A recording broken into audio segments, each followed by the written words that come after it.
వక్ఫ్ ఆస్తులను సమర్థవంతంగా పారదర్శకంగా నిర్వహించేందుకు,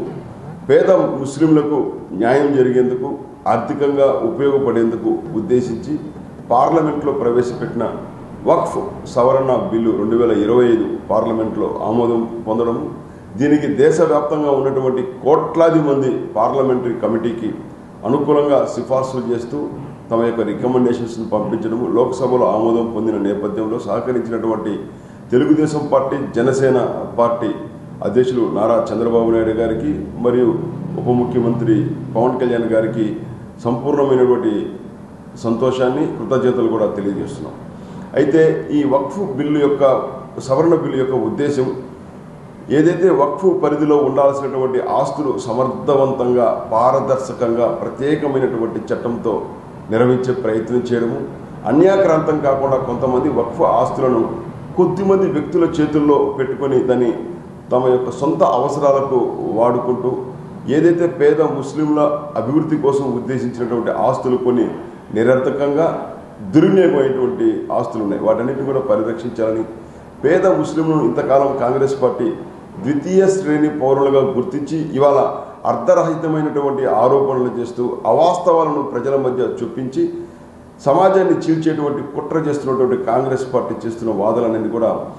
పార్లమెంటు వేదికగా తేటతెల్లమైపోయాయి. కాబట్టి వక్ఫ్ బిల్లును అందరూ కూడా సమర్థంగా ఆచరించాలి. ఇది ఇతర మతాలకు చెందినటువంటి ఆస్తులుగా కేవలం ముస్లిం మతస్థులకు ఉద్దేశించి నిర్వహించాల్సినటువంటి ఆస్తులు అయితే అన్యాక్రాంతం అయిపోతుంది. అయితే 2013 కంటే ఉండాల్సినటువంటి భూముల యొక్క పరిధి ఇవాళ 5 పెరిగిపోతుంది. అంటే ప్రైవేటు ఆస్తులను కూడా వక్ఫ్ భూములుగా పేర్కొంటూ ప్రకటించడము, అలాంటి రాజ్యాంగేతరమైనటువంటి, రాజ్యాంగ విరుద్ధమైనటువంటి ప్రకటనలను న్యాయస్థానంలో ఛాలెంజ్ చేయలేనటువంటి, న్యాయస్థానాన్ని ఆశ్రయించేటువంటి వెసులుబాటు లేని కారణంగా అనేక వివాదాలు, శాంతిపరమైనటువంటి సమస్యలు ఇవన్నీ కూడా తలెత్తేటువంటి ప్రమాదం తరచూ దేశంలో మనం చూస్తున్నాం. కాబట్టి ఏదైనా వక్ఫ్ బోర్డు ఇచ్చినటువంటి తీర్పును న్యాయస్థానంలో సవాలు చేసే విధంగా, న్యాయస్థానంలో అప్పీలు చేసుకునే విధంగా ఏదైతే వక్ఫ్ ట్రిబ్యునల్ ఇచ్చే తీర్పులను హైకోర్టులో ఛాలెంజ్ చేసేటువంటి పరిస్థితి గతంలో లేని కారణంగా అన్ని ప్రైవేటు ఆస్తులుగా వక్ఫ్ భూములుగా పరిగణించడము, వక్ఫ్ యొక్క అనుమతి కోరాలనేటువంటి ఒక నిబంధన ఏదైతే ప్రతికూలంగా, ప్రతిబంధకంగా ఉన్నటువంటి సెక్షన్ 40 కారణంగా అనేక వివాదాలకు కేంద్రంగా మారినటువంటి సెక్షన్ 40 వక్ఫ్ యాక్ట్ను సవరిస్తూ సరళమైనటువంటి 2025 చట్టాన్ని తీసుకురావడం కారణంగా దేశ